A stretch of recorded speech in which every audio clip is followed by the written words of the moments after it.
Tere tulemast kuulama Eesti Töötukassa podcasti Algus tehtud. Podcast valmib koostöös Karjääristuudioga.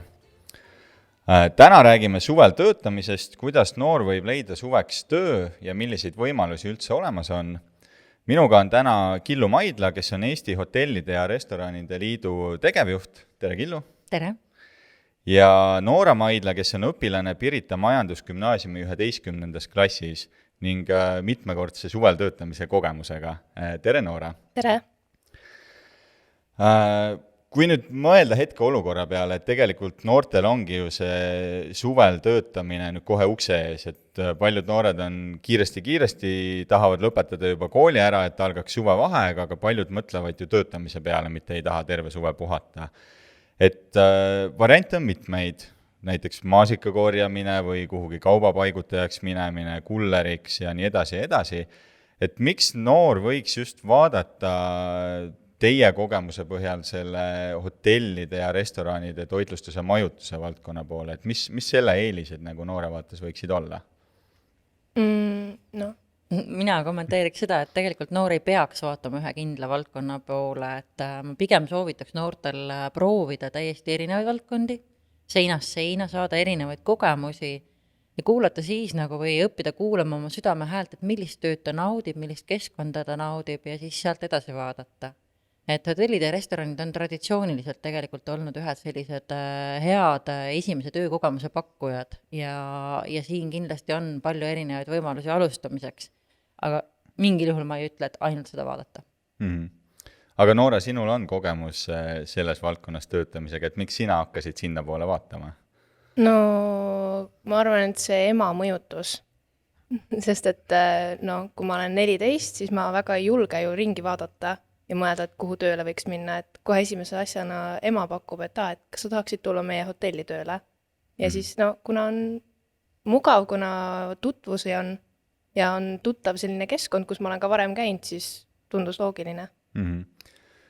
Kui sa korraks mõtled selle peale näiteks oma klassikaaslaste sõprade peale, et kas nende hulgas on ka kedagi, kes on alustanud samas valdkonnas oma esimese töökogemusega? Ei ole. Aga kas sul näiteks endal on ka mingeid teisi töökogemusi väljaspool neid hotelle, restorane?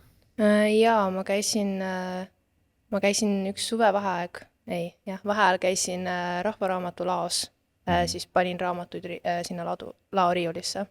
Ja kui sa neid kahte kogemust näiteks võrdled, siis kumba sa nagu tagantjärgi eelistaksid või kus sa edaspidi tahaksid suvel töötada, kui see valik tekiks? Ma ikkagi eelistan hotelli, sellepärast, et ma olen suhtleja inimene. Mulle meeldib inimeste keskel olla ja inimestega suhelda, inimesi aidata. Hotellis on mul selleks väga hea võimalus. Selles mõttes, kui ma mõtleks inimese peale, kes võib-olla ei soovi nii väga inimestega suhelda või tekib selline ärevuse moment, siis võib-olla just see laotöö ongi parem variant. Aga kuidas selle suvel töötamisega lood selles mõttes on, Killu, et näiteks kui noor hakkab praegu mõtlema selle peale, et tahaks nüüd leida suveks töö, et kas ta on juba hiljaks jäänud või kas tegelikult on aega veel ka juunis, juulis, augustis veel otsitakse selles valdkonnas suveabilisi? Hiljaks jäänud kindlasti ei ole, et ettevõtted küll juba värbavad ja teevad kokkuleppeid noortega, aga ma usun, et saab veel jaole ja kohti jagub. Ja saab ka siis, kui on, ütleme, et eksamiperiood ja kool on päris lõpetatud, et siis võib-olla nii-öelda esimesse vahetusse ei saa võib-olla sinna suve teises pooles tööd alustada. Sest ega reeglina nagu ütleme 13-14 aastased, ka 15 aastased terveks suveks ei tahagi tulla, et noored tahavad ikkagi puhata ka ja siis on neil nagu läbi mõelda, et kas nad tahavad tulla pooleks suveks, 1 kuuks, 6 nädalaks, et mis see nende periood on. Ja sellest lähtuvalt tegelikult tekib siis ka nii-öelda neid teise vahetusi võimalusi siis suve keskpaigas. Ja lisaks nii põhikooli õpilastel ongi ju Eesti seaduste järgi see piirang ka peal, et sa saad ka ainult pool kooli vaheajast töötada, kui sul on nii ta on, lõpetamata. Aga jäi siis kõlama see, et tegelikult kui on noor, kes praegu tahabki keskenduda õppimisele, tahabki oma kas siis põhikooli või klassi ära lõpetada või kas või gümnaasiumi, et siis tegelikult see ei ole murekoht, kui ta alles hakkab juulis otsima, et neid võimalusi on siis ja võimalusi on, võib-olla valik on väiksem, et kui kellelgi on nagu ikkagi nagu tunne, et ta tahab ühte kindlasse ettevõttesse minna või on kindel piirkond, kus ta tahab siis näiteks oma kodu lähedal selle ettevõtte leida, et siis ma soovitaks küll juba praeguse see esimene kõne või kontakt ära teha, anda endast märku, et ma olen siin olemas, tahaks suveks tööle tulla, et kas võiksime sellest rääkida ja saab detailide juurde hiljem tagasi tulla, et päris nagu niimoodi kogu aeg edasi lükata võib-olla ei ole ka hea mõte. Aga sa mainisidki esimene kõne, et kas see on hea viis, kuidas alustada, et tihtipeale noored mõtlevad, et ma nüüd soovin kuhugi tööle minna, et ma kohe teengi nüüd CV ja pean motivatsioonikirja kirjutama ja need saatma ja leidma just need nagu töökuulutused ülesse. Kas praegu sinu vastusest ma lugesin seda välja, et tegelikult noor võib ka omal initsiatiivil just ühendust võtta ja uurida, et see on täiesti aktsepteeritud viis? See on lausa väga tervitatav viis, et tegelikult ega kõik ettevõtted ei panegi töökuulutusi välja. Et otsitakse tihtipeale juba oma kollektiivi tuttavate seast ja nii edasi, et töökuulutuste peale lootma jääda võib-olla neid kuulutusi ka on ja näiteks Hotellide Restoranide Liidul on ka veel eraldi on lehel välja toodud need tööpakkumised, mis sobivad alaealistele. Aga see ei ole takistuseks, kui te ei leia, et te mõtlete, et näiteks et mul on kodu kõrval on üks äge restoran, ma tahaks seal suvel kogemust saada ja ühtegi töökuulutust neil ei ole, tasub helistada, tasub meil saata ja uurida, kas on tööd pakkuda. Ettevõtted tegelikult väga hindavad sellist proaktiivsust ja head lähenemist. Aga Noora, milline on sinu kogemus näiteks kandideerimisdokumentidega, et oled sa pidanud kunagi nendega kandideerima, oled sa neid ise koostanud, kirjutanud? Ei ole. Siiani ei ole vajadust olnud? No ma ütleks, et tegelikult noortele nendel töökohtadel, mida me pakume nagu esimeseks kogemuseks, et sealt loota mingit motivatsioonikirja, CV-d eelnevate kogemustega, et pigem seda ei ole. Täna on see kandideerimine ikkagi väga lihtsaks tehtud. On lihtsalt küsimused, et millise koormusega, kas sul on üldse kogemust, kui ei ole, see ei ole takistus. Väga paljud töökohad õpetavad koha peal välja, lihtsamate töödega saab alustada juba nagu võib-olla poolepäevase õppe järgi ja ei ole vaja üldse vaeva näha lihtsamate töökogemuste hankimiseks selliste dokumentidega. Ma arvan, et seda praegu on noorel tegelikult, kes kuulab väga, väga hea kuulda, sest mina eelnevalt ise ka karjäärinõustajana olen kokku puutunud noortega ja see hirm on reaalne, et mul ei ole ju üldse kogemust, ma ei ole veel midagi teinud, et mis ma sinna CV-sse panen või kuidas ma üldse motivatsioonikirja kirjutan, kui ma ei ole eelnevalt ühelgi ametlikul töökohal olnud, et see hirm on tegelikult päris suur selle kandideerimise eest. Aga praegu jäigi kõlama see, et tegelikult see oma initsiatiiv on see ühenduse võtmine, et see juba lahendab nagu selle mure ära. Võtame selle hirmu kohe maha, et seda tõesti nagu pigem ei oodata. Oled sa ise nagu kogenud ka seda või oled sa kuulnud neid lugusid tõesti sellest, et kus noor võtabki ühendust siis hotelliga või lähebki ise siis kohale ja küsib, et kas neid häid näiteid on nagu palju üle Eesti kuulda olnud? Mina olen küll neid kogenud, et on täiesti nagu helistatud ja küsitud töökoha kohta. Tihti seda teevad lapsevanemad, et ma pean ütlema, et mina hindan tööandjana pigem seda, kui noor ise võtab selle oma julguse kokku ja võtab ühendust. Et ka see näitab, et see noor on juba valmis vastutust võtma, et ta on piisavalt iseseisev, et hommikul tööle tulla ja mõned ülesanded ära teha. Et kindlasti julgustab midagi karta, ei tasu ja võib-olla kui nagu esimesed vastused on eitavad, et ei saa kohe seda vastust, et jah, tule, et räägime täpsemalt, ma näitan sulle ette, mis siin teha saab ja millised võimalused on, siis sellest ei tasu heidutada, et tasub edasi proovida ja küll leidub see õige töökoht ka, kus oodatakse ja õpetatakse ja näidatakse. Aga võib-olla väga praktiline küsimus, et kui nüüd noor mõtlebki, et tahaks kuhugi sinna enda tuttavasse või kodu ligidal olevasse hotelli või restorani tööle minna, et nagu kellele üldse siis helistama peaks, et kas ma võtangi veebilehe lahti, võtan selle üldkontakti või kui seal on mingid, ma ei tea, infospetsialist, personalitöötaja, administraatorid, kellele ma nagu üldse helistama peaks, et sellist küsimust küsida? Ja suuremate ettevõtete puhul kindlasti tasub otsida personalijuhi kontakti, et kui helistamisest rääkida. Sest me võime ette kujutada, et kui on näiteks restorani administraator või hotelli administraator ja me helistame talle hetkel, kui tal on külalised seal leti ees, siis võib-olla läheb natuke aega enne, kui ta saab selgitada, et kas on pakkuda tööd ja mis on pakkuda tööks. Et jah, kui helistamise peale võiks otsida personalijuhi või personalispetsialisti kontakti, aga muidu võib üldmeilile ka täiesti selle töö soovi saata ja see edastatakse kindlasti õigele inimesele. Noora, sinuga me ka eelnevalt rääkisime ja sealt jäi kõlama see, et sa, ja täna sa ütlesid ka seda, et sa oled vahepeal töötanud ka teist tööd teinud või teise ameti peal olnud ja ikkagi tagasi läinud sellesse hotelli siis tööle. Et mis siin nagu tõmmanud selles suunas on, et sa kirjeldasid ära tõesti, et see laotöö oli hoopis midagi muud, vähem seda suhtlust, on ju. Kas lisaks sellele, et sa saad palju ka inimestega suhelda, klientidega kokku puutuda, kas midagi on veel, mis on just sellesse valdkonda tagasi sind tõmmanud? No ma arvan, et minu see isiklik kogemus just enda selles hotellis, kus ma töötan, on see, et minu töökaaslased on väga vastuvõtvad ja nad on hoolivad ja nad õpetavad sind ja nad vastavad igale su küsimusele, kui nad oskavad. Samamoodi minu siis ülemus, samasugune, hoolib, küsib ka kas või, et kuidas sul läheb ja üldiselt meil on ka kõik külalised on meil väga sellised siirad ja toredad ja soovivad rääkida. Ja et selliseid halbu kogemusi ei ole siiani olnud.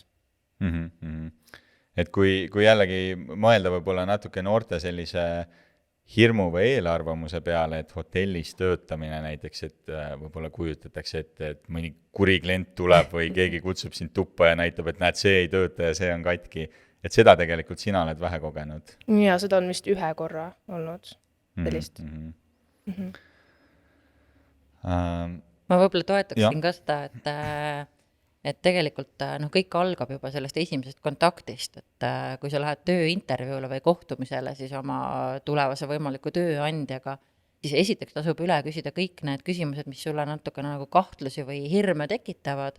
Ja ma mõtlen, et Nooral oli ka päris palju oli selliseid küsimärke, mida me juba kodus nagu lahendasime enne, kui ta üldse kaalus seda sammu, kas minna tööle või mitte. Ja teiseks nagu tasub usaldada ka seda sisetunnet, et kui sa siis selle oma tulevase ülemusega või töökaaslastega kohtud, et kuidas see sünergia ja tunne on, et kas sind on seal hästi vastu võetud, kas sind on oodatud, et kas sa tunned, et kollektiiv sind toetab või sa lähed sinna lihtsalt tegema mingit tööjuppi ja vastutad iseenda eest, et see tegelikult on, eriti noorte tööle asumisel on ikkagi hästi oluline, et neil oleks juhendamine, et neil oleks toetus kogu aeg olemas, et nad selle esimese kogemusega nagu ei peaks heituma, et see on nii raske, nii keeruline, et see üleminek nagu tööellu toimuks sujuvalt. Okei, nüüd kõlama jäi see, on ju, et tegelikult hirmu ei tasu tunda, et see tavaliselt see tööle asumine on toetatud ja ei tea, mis rasked või ülepeakaela ülesanded. Aga see töösuhtesse asumine, et tihtipeale ka see võib noorele selline esmane uus kogemus olla, et antaksegi ports pabereid ette, on ju, mingi leping, tööohutusjuhendid, siis kui oled alaealine veel vanema nõusolekud. Et korraks puudutaks seda teemat ka, et mis nagu teie kogemus üldse oli, et kui Noora, sina läksid ju ka alaealisena tööle, mis sulle kõik ette anti või mis on nagu oluline silmas pidada, kui sa oled asumas tööle, et mis need nagu asjad oli, mis teie näiteks läbi arutasite, üle käisite, mille kohta võib-olla uurisite? No oli tööleping, siis olid, mis on see? Ametijuhend. Jah, ametijuhend, siis oli see vanema luba ja mis seal veel oligi vist? No need on jah põhilised asjad, et eks seal edasi tulevad töögraafikud, võib-olla kuskil on ka kodukord, sisekorra eeskirjad, tööohutusjuhendid peavad kindlasti olema, et kõik sellised asjad. Siis meil Nooraga oli ka, et see dokumentide hulk oli päris suur ja ma pean ütlema, et ma võib-olla kõige nagu eeskujulikum lapsevanem ei olnud, et ideaalis võiks tõesti olla, et istume lapsega koos ja vaatame need punktid üle, et mida üks või teine tähendab või kaasa toob, aga kuna see ei olnud Nooral ka esimene nagu töökogemus ja siis ma võtsin selle lihtsalt enda peale ja vaatasin ise need punktid üle, et kõik klapiks. Aga kindlasti tasub jälgida lapsevanemana ka, et ka minul on olnud seda kogemust, küll mitte Nooraga, aga teise lapsega, täpsemalt siis esimese lapsega, et kes kandideeris suveks tööle ja oldi valmis värbama ilma lepinguta. Tööaeg oli selline, mis tegelikult alaealisele kindlasti ei olnud nagu õiglane, et seal töötunnid võisid minna öötundideni välja palga koha pealt tekkis mul küll kahtlus, kas see kõik on nagu ka korralikult fikseeritud ja maksud makstud ja see töösuhe nagu ei saanudki alata, sest ma leian, et eriti alaealiste puhul, aga tegelikult kõikide isikute puhul, et on kindlasti nagu mõned kohustuslikud punktid, mida tuleb jälgida nii tööandja kui töövõtja seisukoha pealt. Et tasuks kellegagi üle vaadata, et mitte lihtsalt vanemate allkiri võtta sellele loale, on, et alaealisena töötad, vaid ikkagi need töölepingud ja asjad ka üle vaadata. Ja julgelt küsida, et kui ettevõttel on jäänud mingisugune dokument saatmata, mis nagu tundub, et on vajalik, no kas või see alaealise töötamise luba, et tasub küsida küll, et nende küsimustega me tegelikult nagu toome selle olulisusega esile ja ettevõtjad saavad aru, et see ei ole siin niisama. Ja kindlasti tööelu portaalis, mida Tööinspektsioon veab, et seal on ka hästi palju seda infot olemas, et seal ongi kõik need seadused ja alaealisi ja noori puudutavad teemad ka välja toodud. Aga kui korraks nüüd selle valdkonna nagu suuruse juurde tagasi tulla, et tegelikult ju hotelle, restorane on igas Eestimaa nurgas, et kui palju üldse umbkaudu selles valdkonnas inimesi töötab ja kui palju näiteks suve eel just palgatakse inimesi juurde sinna tööle? No meil on valdkonnas, me peame muidugi väikse mööndusega ütlema, et meil siin paar aastat tagasi oli oluliselt rohkem, oli circa 30 000 inimest tööl. Täna me hindame, et on kuskil 24 000 ja suveks kindlasti tuleb neid juurde, et me näeme, et nõudlus taastub, tööd meil pakkuda on ja hea meelega võtame uusi inimesi juurde. See on oluline valdkond, siin on palju töötajaid ja ta on oluline just sellepärast ka, et tegelikult meie valdkonnas saavad tööd väga paljud naised, et kui me räägime võrdõiguslikkusest, siis meil on just väga palju naisi tööl, et meil ei ole mingit diskrimineerimist, et eelistaksime mehi. Et kandideerib lihtsalt rohkem naisterahvaid? Ja ka kandideerib rohkem naisterahvaid. Eks see külalislahkuse valdkond ongi selline, et see on teiste eest hoolitsemine ja see paratamatult on rohkem niisugune naiselik pool. Aga nagu ma aru sain, et siis selle koroonapandeemiaga kadus ikka päris mitu tuhat töökohta ära. Et kuidas sulle tundub, kas noore vaates see nüüd lihtsustab seda, et tegelikult suveel ongi lihtsam noorel võib-olla siis kuhugi hotelli või restorani tööle saada tänu sellele, et tegelikult see turism, majutus on ju taastumas, on ju, et nüüd enam ei ole Eesti ja Euroopa lukus, turistid ja inimesed liiguvad. Kas selle võrra, et algul küll kadusid need töökohad ära, aga praegu on juurde tekkimas, siis on noortel see sisenemine lihtsam? Ja kindlasti on sisenemine lihtsam ja mitte ainult suvetöö mõttes, et tegelikult me värbame praegu väga hoolega ka püsitöötajaid tähtajatute lepingutega ja ma isegi nagu ütleks, et noortele ütleb see vähe, aga me mäletame 90-ndatel olid tohutult kiired sellised karjääri tegemise võimalused ettevõtluses, et meil on need 90-ndad praegust tagasi. Et meil on palju positsioone, mis on vaja üsna kiiresti täita, et need mahud kasvavad nii suurejooneliselt peale, et meil on võimalik noortel tublidel inimestel täna tulla teenindajateks ja kasvada kiiresti ka siis juhtideks edasi. Et karjäärivõimalusi on ka noorele selles valdkonnas? On. Et edasi liikuda? On. Aga kui nüüd mõelda korraks selle peale, et me rääkisime, et kui noor näitab üles initsiatiivi, et siis on kindlasti lihtsam nagu jõuda selle tööpakkumiseni või et keegi võtab tööle. Aga kui nüüd mõni noor, kes kuulab, et tal nagu üldse ei teagi, kus alustada, et võib-olla tal kohe kodukandis ei ole ka hotelli, võib-olla tal on 100 hotelli just ümberringi on ju või restorani. Et mille järgi nagu see noor peaks siis otsustama, et kuhu mul üldse võimalus on, et siin on nii palju faktoreid võib-olla, mis noor on ka kuidagi kuulnud või sellised eelarvamused, et ma ei tea, 5 tärni hotellid või mingid uhked restoranid, kas mul on üldse võimalus sinna saada või sinna võetakse pigem kogemusega inimesi, et kas ma peaksin alustama kuskilt hostelist või bistroost, on ju. Et mis te nagu soovitaksite noorele, kes tõesti nagu ei ole aimugi, kust otsast alustada, aga teab, et nagu võiksin proovida küll, et see klientidega suhtlemine või selline suhtlev töö nagu võiks mulle sobida. Ja mina nagu julgustaks, et ei tasu tagasi ehmuda sellest 5 tärnist või uhkest nii-öelda fassaadist, et töö sisu on ikkagi üsna sarnane, et vorm on erinev võib-olla, aga ka 5 tärni hotellides, väga heades hotellides ja peendes restoranides võetakse abilisi tööle lihtsamate tööde peale.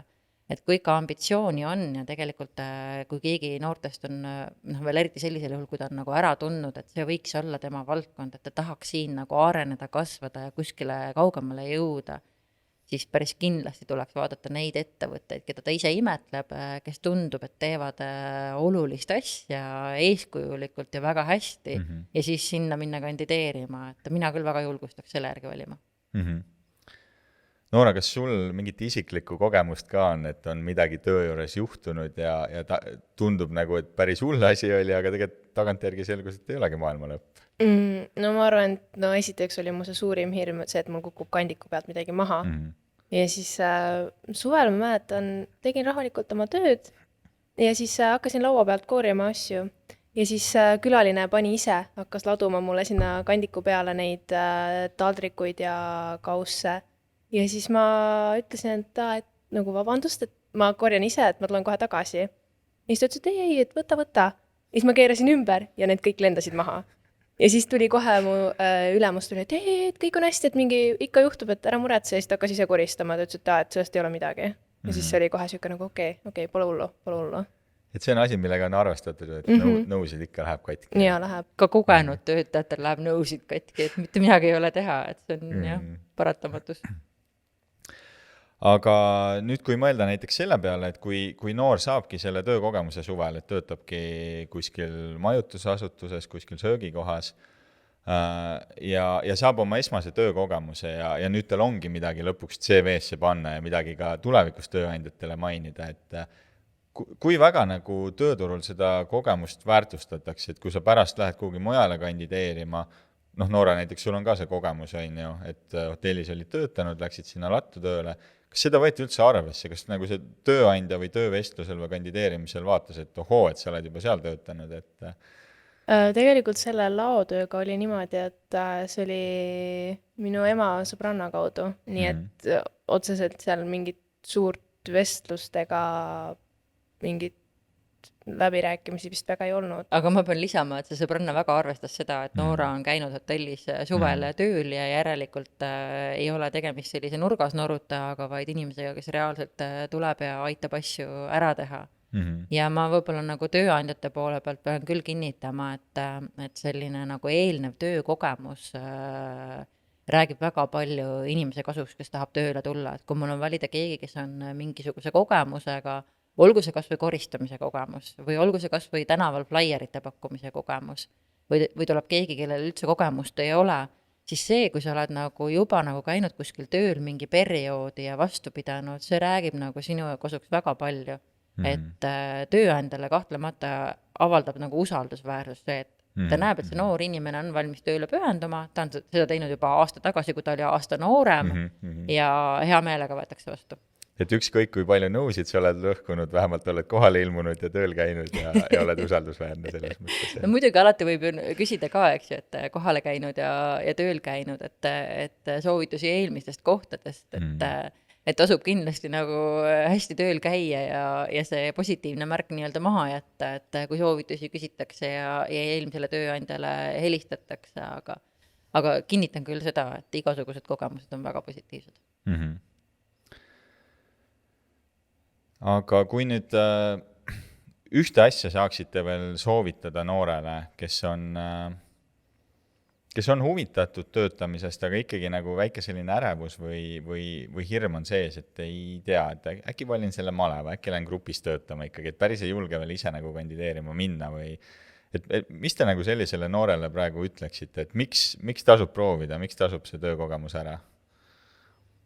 No ma arvan, et see, et sa juba harjutad seda iseseisvat elu, et see ju tegelikult, see on ilmselt see, et sa ju tulevikus lähed tööle, nagu nii, kui sa oled täiskasvanud, et juba kui sa nagu üksinda noorelt lähed tööle, siis see esiteks annab sulle nii palju kogemust juurde ja see nagu näitab nii mõndagi sinu kohta, et kui sa käid iseseisvalt, sul on kindel graafik näiteks, mille alusel sa käid tööl, siis sul on see enesekontroll ja enesedistsipliin, mis nagu on suur väärtus, ma arvan.